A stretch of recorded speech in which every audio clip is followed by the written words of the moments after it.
Hi, everyone. Welcome to another ArtistWorks Instructor Spotlight series.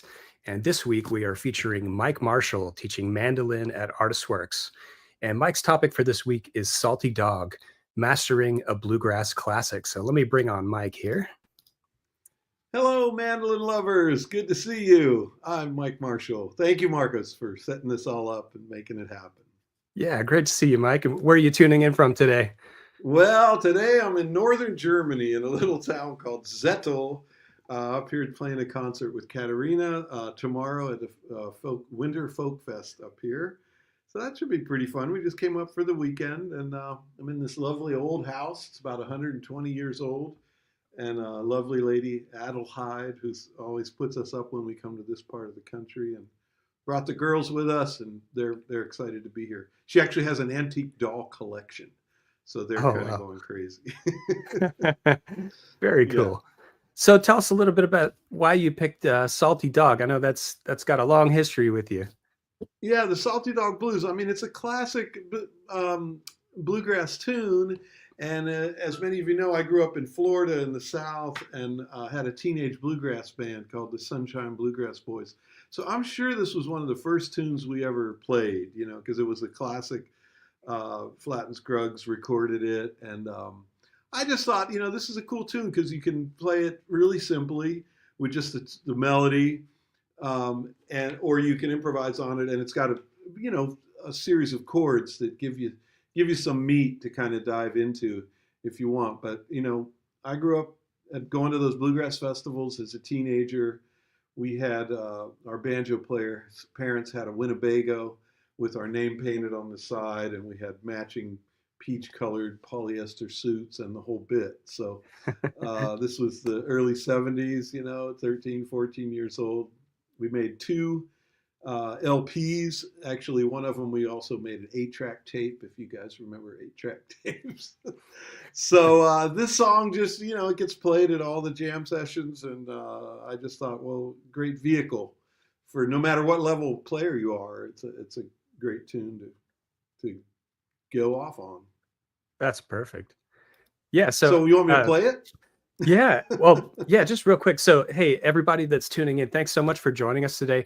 It's a little bit different format than our normal sort of streams that we do, but we will be trying to slot in some questions from you at the end of this. We won't have as much time as normal, but go ahead and drop questions in the comments if you have any. After Please this, if do. you are enrolled in Mike's school, we are doing a second private live stream where we'll be taking all of your questions that we've been gathering throughout the week. And of course, there's the 5 mini lessons that Mike taught on this as well, which you can find on all the ArtistWorks outlets. So yeah, Yeah. take it away, Yeah, I Mike. broke it down. I mean, I broke it down and the 5 lessons. I thought, well, how am I going to do this? So I did a really basic melody the first day. Then the next day, I added some double stops and then I taught the chords. First day, just the chords. Second day, just the melody, really simply.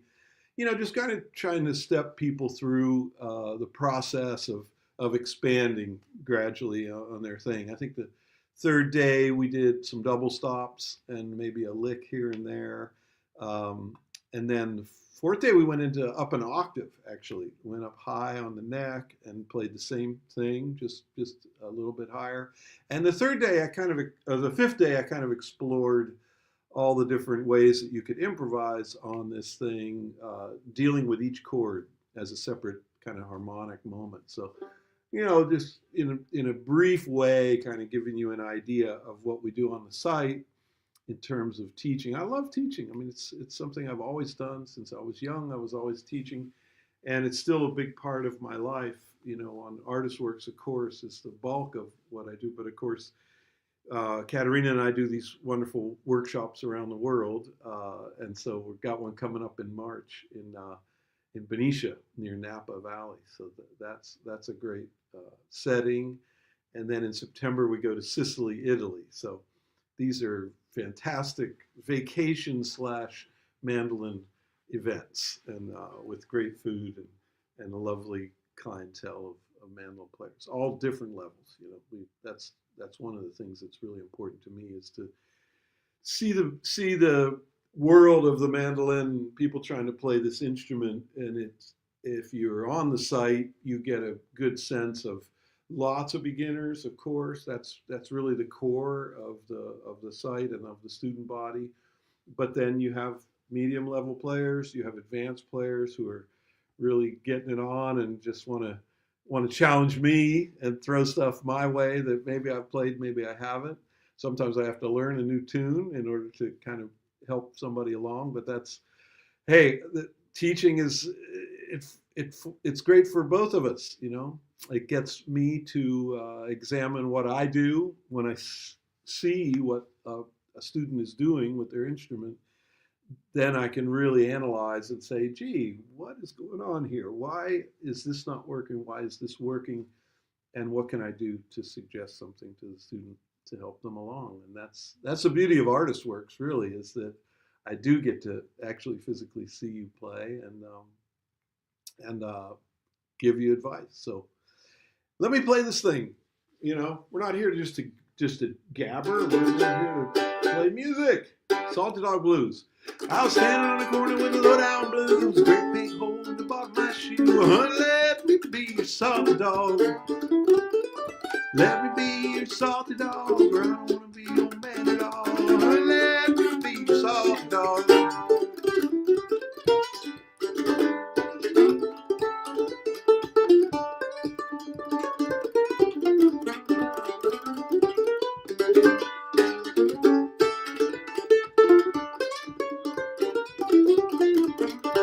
Well, look at your style, I know you run down, stalking in a wore-out shoe. Let me be your salty dog.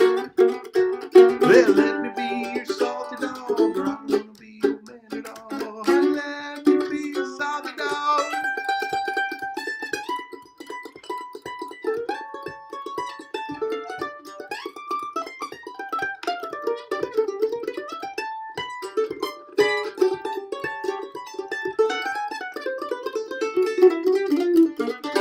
Well, I pulled the trigger and the gunshot go. Shot fell over in Mexico. Let me be your salty dog. Let me be your salty dog, or I don't want to be your man at all. Let me be your salty dog.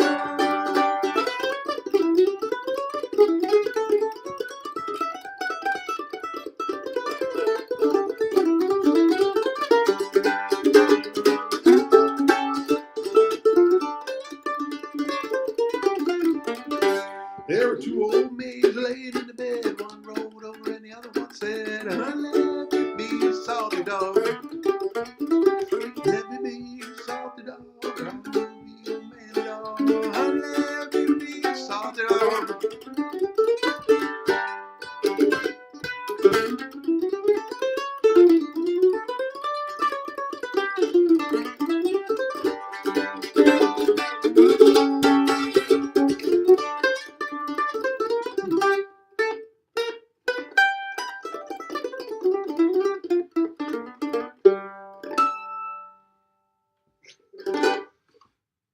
All right, there you go. Now that, of course, is the slightly whippersnapper version. That's not what I taught the first day, I can tell you. But I thought, well, let's just kick it. Let's kick it one time. What I did do was something very, very simple. And what I love about great playing is, you know, main thing that comes to mind with good playing of any style of music really is timing. You know, probably that's what you got from watching me play. It was that the groove is kind of number one, number two, and number three in my book. And so a lot of what I do on the site is talk about that with students. And you know, whether you're just playing the most simple chords in the world, if you just keep it nice and regular, nice and even. Let me be your salty dog. I don't want to be your man at all. Let me be your salty dog. I mean, that's what I did the first day. It was like the most basic open chords. 2-finger G, 2-finger E, 1-finger A, and then this Z chord here, 2 fingers. You know, and if it's grooving and you got a nice right hand thing happening that's just simple little boom chaka, man, that works for me, you know. And then when it comes time to solo, you know, it doesn't have to be a million notes, doesn't have to be the fanciest thing in the world.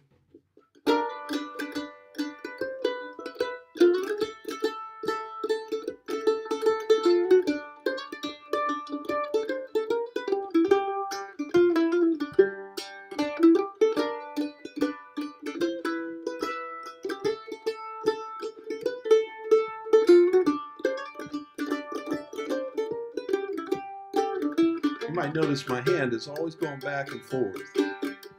That's one thing I teach a lot, pick direction. You know, that the bluegrass music especially is based on this idea of the hand continuously moving to eighth notes.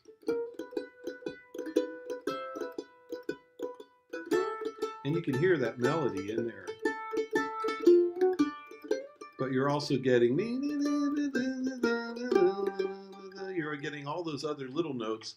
It's almost like a fiddle shuffle, you know.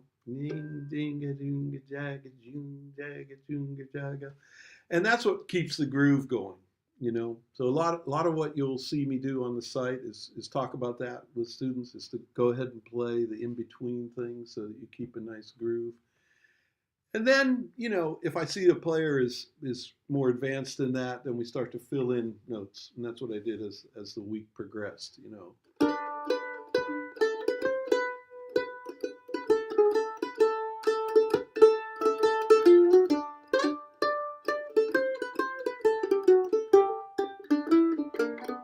And we went up the neck.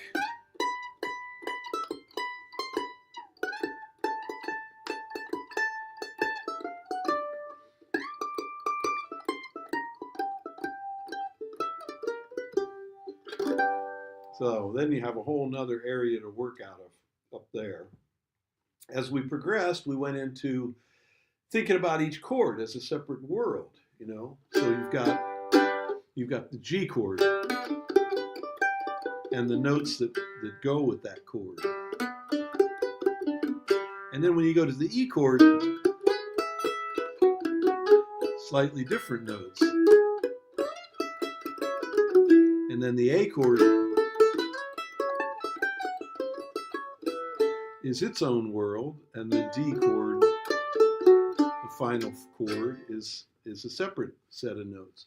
So when you improvise thinking about the harmony as of each chord as a kind of separate world, then you can end up getting things like this happening. A, let me call them out. G, E, A, D, and G. Well, we play double stops, let's say. G, E, A, D, G. In these different positions all over the neck where things become available. All right, so that was kind of that's a little bit of an overview of what I was approaching in a very condensed way. Of course, you get on the site, you play a solo for me, I immediately see, wow, this guy really has X, Y, and Z together. We just need to add A, B, and C to that, and she or he will be rolling. So, you know, I like to analyze the students, see exactly where they are, and find that little extra piece that will take them just a little bit further. I don't try and throw the whole dinner plate at a student, you know. These things, music is a giant ocean, you know, and I've been playing for 50 years or more. So it's putting one spoon at a time, you know, to build the mountain. It definitely does not come in some kind of trick way. It's bit by bit, and it's about logging the hours. But, you know, a great teacher can hopefully save you a lot of time. I mean, that's the idea again, getting back to the concept of ArtistWorks. I think a lot of people are using the internet to learn things, and they're watching teachers. But if they watch you, that's a whole nother thing, because a teacher can immediately see, wow, wait a second, you're doing this funny thing with your hand. You're holding a mandolin like this, or your right hand is kind of bizarre. If you just do X, it's going to make it a lot easier. That's the idea. I hope I've provided that service on the site. Get a lot of comments from folks saying they appreciate my insights. So I've had many of years to make all the mistakes.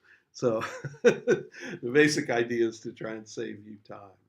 That's how I see my role here. Do we have any questions? Mr. Marcos, are you there? We do indeed, yeah. There's that beautiful guy. Marcos makes it all happen. I mean, here I am teaching away, but it would not work without the technical side of the site. So thank you for doing everything you do to keep it running smoothly. Oh, you're too kind. Well, anyway, we got a couple in, and if folks watching, if you have questions, just drop them in the comments. We'll get to as many of these as we can. Please. Here, I'm going to post this on the screen so you can see it. This is from Dave. Mike, you see Salty God using the E7A7. Is that necessary for the rhythm? That's really good. No, it's not. It's not absolutely necessary. I might be doing that as much because I'm playing it solo here. If I was in a band context where there was guitar and banjo and bass, my role would be much more simplified, and that includes the harmony. I might be inclined to do very basic chop chords in a band context like that. Like I don't know if you know the G chop chord. I also have I have an easy chop chord here for G. I'll just do the 7th fret, 5th fret, and then for the E chord, the 9th fret and 6th fret. Just the bottom 2 strings are what really give us that feeling of a chop. Then you're a backbeat because the bass is doing the boom and you're doing the chuck. The guitar is doing the more sustained, open, ringing chords. But when I'm playing solo here, I might add those. Yeah, I'll add that 7. Yeah, I add a lot of things like that to give it a kind of richness, because it's just a poor little mandolin. But in a band context, you wouldn't have to do that. Great question. Awesome. Cool. So before we get to the next question, thanks for your question, Julie. We'll get to that in just a sec, but this is good just for anybody that just sort of found this organically and wasn't tuned in all week for the special series. But where are these 5 lessons available? I think. Yeah. So tell a little bit about what you covered this week. It was 5 lessons, and you started kind of. Yeah. I mean, I think what they're asking, though, is where do you find them? Yeah. And so on the site. Short answer is, go to the ArtistWorks social media pages, either our YouTube, our Facebook, Instagram. You can find it probably across all of those. But better yet is to sign up for my lessons, and then you get the whole bananas, the whole produce section is there. Yeah, all because 8 strings.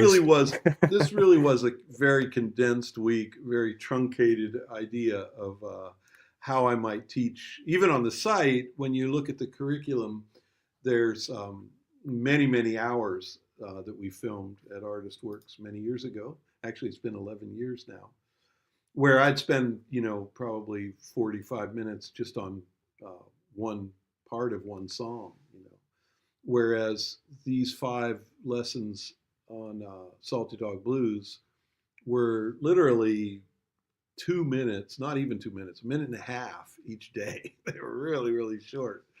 Just as kind of little teasers, mostly just trying to give you guys a sense of who I am as a teacher, how I present the material, and what it's all about. So I taught the most basic chords the first day, as I said earlier, then the melody up an octave, then how to improvise. But, it's pretty fast moving and pretty condensed. but fun to check out what I got, what I have to say. Right on. I think. Yeah, yeah. Like an appetizer for the full course. Yeah. It's more like that. Yeah. Great. Well, here's one from Julie. How do you know whether Hi, to do... Julie. Yeah, hey, Julie. Oh, how do you know whether to do a down-up stroke or multiple down or up strokes? Is it improvised? No, it's not really improvised. It's really based on this idea of 1, 2, 3, 4. So it's 1, 2, 3, 4, down, up, down, up, down, up. That's pretty much a constant with me. So this idea of a downbeat is a downstroke. Dun, dun, dun, dun, da, da, da. Right? Those would all be downstrokes if you were playing downbeats.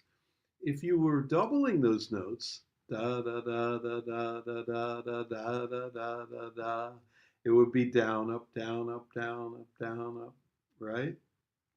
If you were syncopating, ba-da, ba-da, ba, check this out. Down, up, down, down. And it's because the syncopation happens on the up. Down, up, down, down, down, up, down, down, down.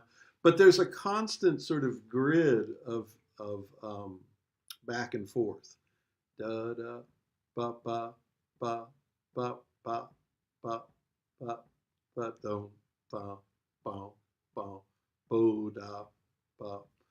But this never stops. You're basically doing this and inserting it where the up comes, you insert it, and where the down comes, you use the down.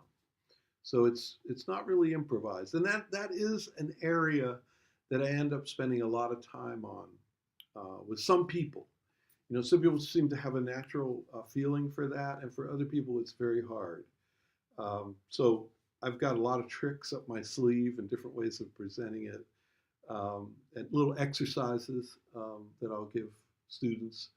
I'll say, okay, just do this for a week and send me another video and we'll see where you're at. So I really want to make sure that folks understand this concept, because if you get the pick flipped, where the up pick is actually on the down beat, it throws the timing off, and it makes it just feel a little kind of crazy and odd. So it's definitely a very important part of bluegrass mandolin playing. Very nice. Okay, here's another one from Ken. What do you think about encouraging players to learn to read music as opposed to using tab or playing by ear? Well, that's a really good one too, because I did both from the very beginning of my playing. So it was always part of what I did. I learned to play by ear at the same time that I was learning to read music. I had a teacher who made sure I did both.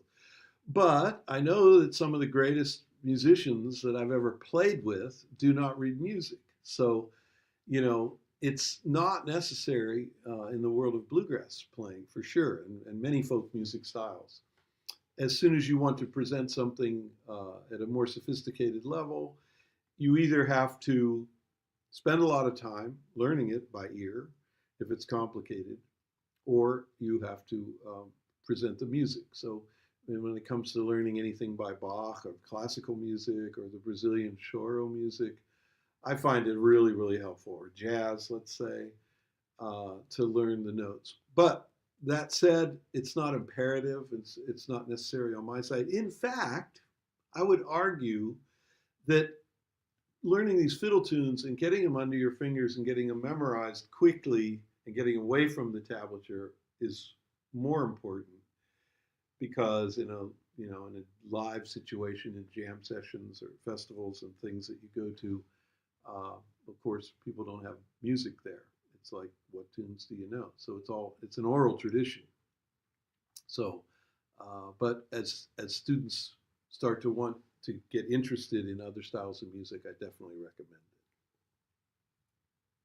Great. Okay, here's one from David, and thank you everyone that's dropped some questions in there. We'll just keep going through these as long as we have time for. Sure. Here's one from David. You want to read that off, Mike? Oh yeah, so I remember you covering this one a long time ago as an introduction to playing in the circle of fifths. Can you get into that a little bit?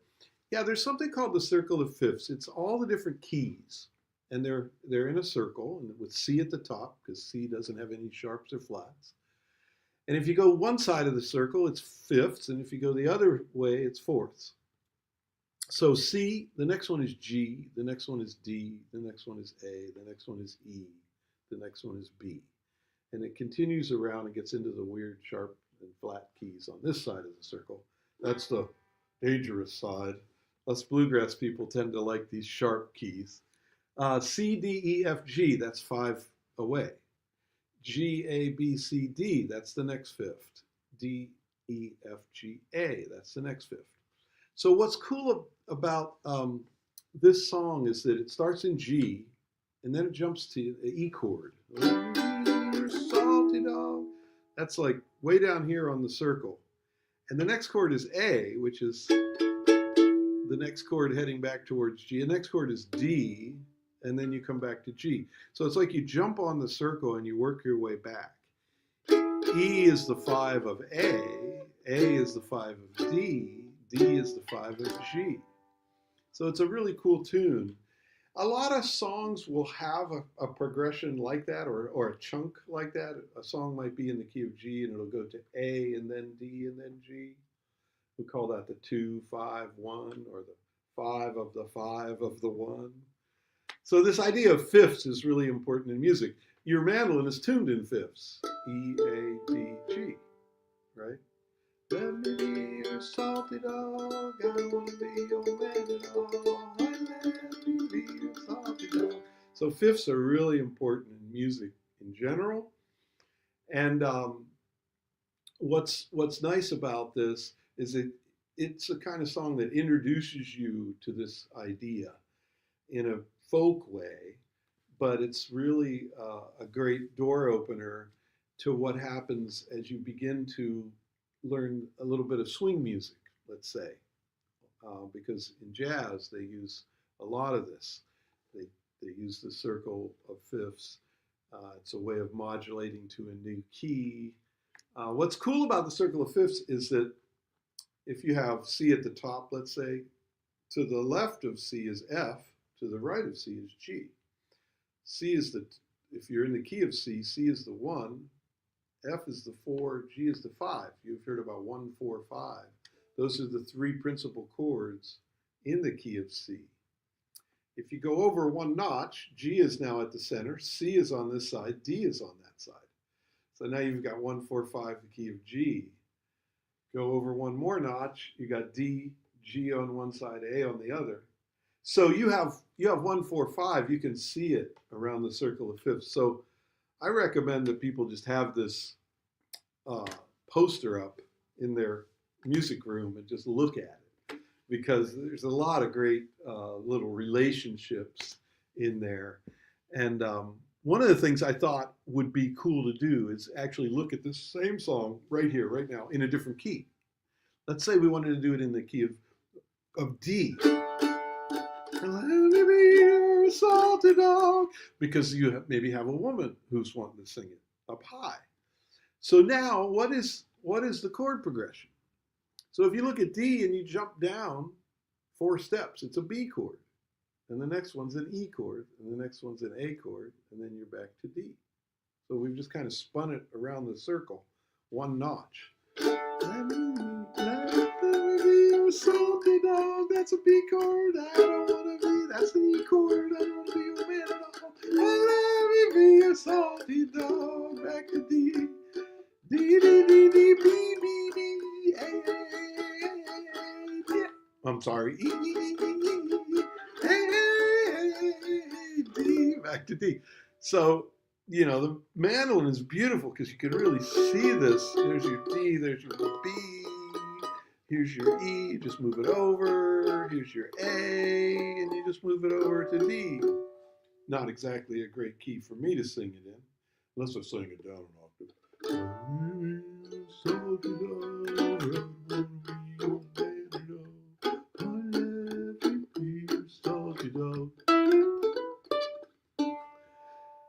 So we've modulated now to a new key, but all the relationships are the same. And again, if you look at that in the circle of fifths, you'll see very clearly what I'm talking about. I hope that helps. That's great, Mike. Yeah, and I remember you have a whole deep dive on the circle of fifth stuff Oh yeah. on in Oh your yeah, curriculum. Yeah, on so the site. Yeah, as it deep never as you want to runs. go with that, yeah, there's plenty to chew into there. Oh man, it's a deep well. Yeah, lots of cool relationships, and that was an hour long lesson, I'm sure. Just looking at that chart and talking about things. Totally, totally. Well, we're almost getting to the end of our time here, but we've got a couple of sort of, I might call them low-hanging fruit questions because they're not Mm. specifically related to Salty Dog, but they're things that everyone wants to know. So first is just asking about your mandolin. Can you give us Oh, a little background on that this for little folks that don't baby. know it? This is Lloyd Lohr. Built this for the Gibson Mandolin Company in 1923, February 18th. And it's an absolute sweetie pie. I've had it since 1979, I think. Um, Monteleone has been inside of it, a great mandolin builder. Actually, it used to have a Verzi in it, a little piece of spruce hanging from the top from three legs. Todd Phillips and I took that out one full moon night in Oakland, California, by taking a screwdriver through here, pounding it and breaking it. And, oh, it was a nightmare. You can listen to the recording of it on the Mandolin Cafe. And then shortly after that, I sent it to John Monteleone, and he did some carving on the back, took out a little bit of wood, and because he had been inside of a lot of Lohrs and had measured them, and so he decided that this one needed a little bit of trimming out, and it just blossomed. As soon as I got it back, I was like, wow. It still maintained all the beautiful colors it had, but it's just a little bit more resonant, a little bit more easy to get a tone out of. I've elevated the fingerboard ever so slightly, and I had this dipped down by the great repair person, Chris Burkhoff, so that I don't get the clicking on the end of the fingerboard, so that I'm pretty proud of how that came out. And it was near mint when I got it, so all of the trimmings you see here are me. The neck, I wish you could feel the neck, because the dark parts of the grain are actually slightly higher than the light parts because it's been played so much. So you feel these ridges. I guess the light part is the softer part of the wood. So it's got a ton of juju in it, man. I mean, I've had it since '79. So I don't know how many years that is. That's a lot. It's my baby. But I've also worked with the Northfield Company to help them develop the artist model. I'm really proud of what they've done, and I can't recommend them enough because they're just wonderful folks, and they really built an incredible mandolin, especially for the price. I mean, it's just they're great. Northfield, I'm a big supporter. They also make a beautiful octave mandolin, and I have my mandocello here. For those Oh, of you who nice. want to play the big mandolins, you're welcome on the site. You can bring your mandolas, your octave mandolins, or your mandocellos. Every home needs one of these. Love it. Yeah, there's some great stuff. You actually, yeah, you covered basically every mandolin centric thing you could think of, Oh yeah. like not just genres, but different styles and all of that. That's fantastic. Um, okay, so Yeah, we've we're got a kind of at lot the, of folks playing Bach on the mandolin, and even some folks who only send me mandocello things. So, got some Bach cello suites that have been sent in, and Brazilian stuff. Lots of swing and jazz. I got a guy who only does Beatles tunes. I've got a student who went through the entire David Grisman first record. A couple guys who only play dog tunes. So that's certainly something I know a little bit about, having done my time with the dog. In fact, we're going to do a show in Seattle, March 25th, with it's David's 80th birthday. Hard to imagine. And so it's going to be a big hootenanny up there at the Morris Theater. Hope some of you students will come. And Katerina and I have a ton of shows all through the Bay Area. We're playing 3 times with the San Francisco Chamber Orchestra in San Francisco, Berkeley, and Palo Alto, March 7th, 8th, and 9th. We're playing a concerto that was written for us by Evan Price. So anybody in the San Francisco Bay Area, please come to those shows. I'll be at Wintergrass with my Shoro group, and I'll be with the Sunshine Bluegrass Boys in Lakeland, Florida, and Bushnell, Florida, coming up February 14th and 15th. So I hope to be able to say hello to some of you out there. That's great. Any of those shows. Awesome. Well, thanks so much for your time today doing this. We're about to head into sort of the phase 2 of this for ArtistWorks students. So, over the course of the week, we've been taking all the ArtistWorks student questions for Mike based on this topic. And next up, we're going to do a private live stream where Mike is just going to take your questions directly. And if you're not part of the community, we'd love to have you come, try it out. Come check out some of these lessons. It's a lot of fun. It's a great community. And, of course, the big perk is that you get to exchange videos with Mike directly and get personal feedback on whatever it is that you're working on. So it's a great time. I'd love to see you there. Please come and join us. It's an amazing place. Gotta say, I'm very proud of what we've done. Yeah, absolutely. And there's hundreds of lessons, but there's literally thousands and thousands and thousands of these student and teacher video exchange responses. So there is more content that you could chew into there than you have a lifetime to get through. So great stuff. The key to it, though, is you and I developing a relationship, a personal touch where I really get to know how you're coming along on your instrument and help you in any way I can. So absolutely. I can't say enough about how cool it is. That's great. And yeah, just to answer your question, Eliana, we're going to be doing a lot of these live streams this year. So we've kind of, we've tried a bunch of different things out. We're going to be doing more of these artist spotlights coming up. And we're going to be doing some more of our roundtable events and a lot of other fun things that we're sort of scoping out to try out this year. So if you want to just sort of get a beat on when the next thing is coming, the best thing I could suggest is just subscribe to the ArtistWorks YouTube channel. And then you'll get a notification when we've got the next thing coming up.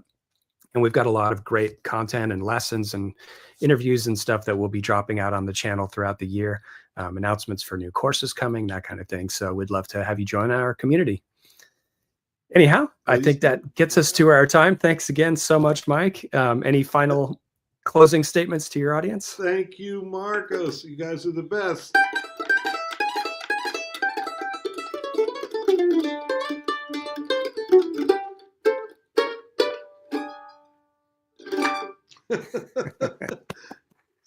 Let me be your salty dog. See you later, everyone. Take care, y'all.